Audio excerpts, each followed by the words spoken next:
So today, let's talk about values and how to know whether or not you and your man's values align.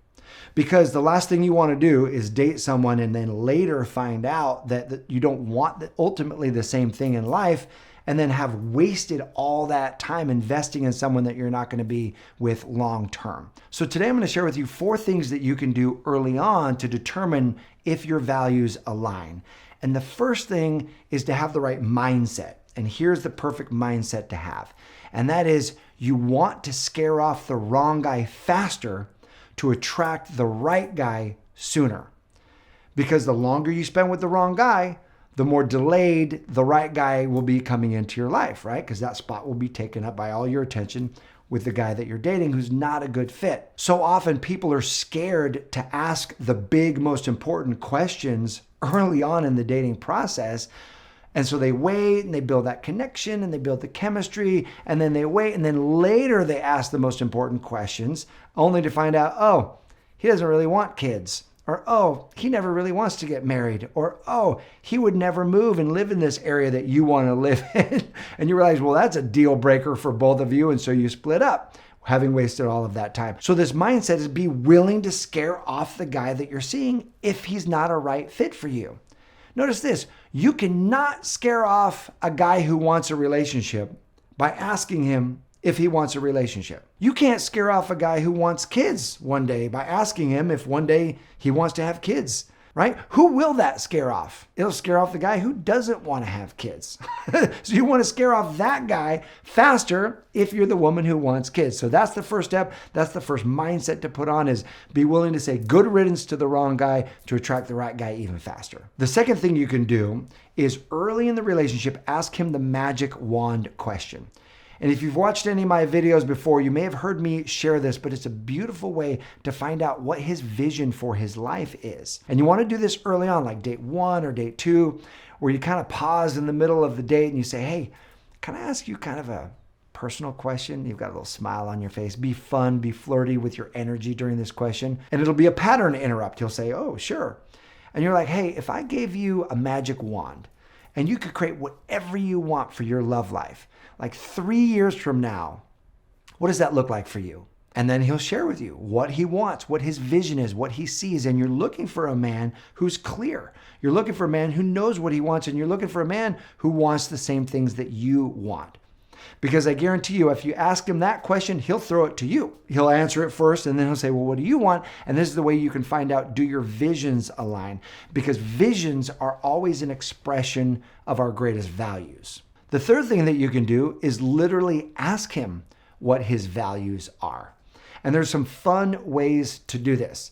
One of the things that you can do is you can say, hey, what are some of the values that you have now that you didn't grow up with, that your parents didn't infuse in you, and that you had to rethink for your life? And that's a really interesting way to open up that topic. And you say, what are the values that you have that you grew up with that you still embody now that are most important to you?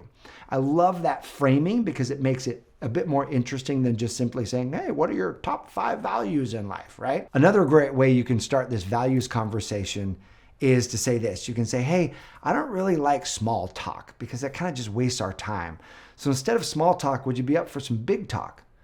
And he'll say, sure. And you say, here's a question for you. What would have to happen if you were on your deathbed? What 5 things would you have to have accomplished in your life so that as you're looking back at your life, you can say, my life was a total success? And when you ask that question, it helps people put in perspective, okay, I'm at the end of my life. What really matters to them? And they'll list the things that my life would be a total success if I found the love of my life and I created a beautiful home together and we had kids and I finally wrote that book, or I finally gave back in a way that really mattered. It's going to be really revealing what his values are by what answers he gives you to that question. And the fourth thing that you can do, and of all of these, this is the most important, and that is to pay attention to how he behaves and how he invests his time and his money. Because regardless of what he says his values are, where his true values lie are where he invests his 2 limited commodities, his time and his money. If he tells you that faith is really important to him, or that his spiritual life is really important to him, how is that showing up Does he pray before he eats? Does he take time to do that? Does he spend time? Does he go to a church? Does he have a community? Does he have a men's Bible study that he goes to? Does he spend time in nature connecting spiritually? You can ask him and you say, oh, how do you practice your faith? What are some of the activities you do that feel really nurturing to you? If he tells you that one of his values is growth and personal development, ask him, what are the books that you've read lately? I can remember I was interviewing someone to take a marketing position at our company, and this gentleman said, I'm really into leadership and I love leadership. I'm like, oh, what are some of the best leadership books you've read recently?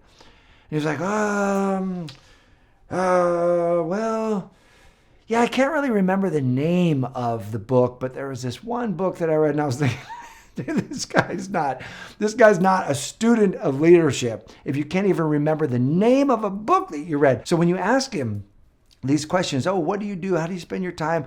What are the names of the books that you've read? What are the podcasts you listen to? The person who's congruent is going to have answers to these. The person who's living what he's actually saying is going to be able to give you examples and stories and how it applies and where the growth is.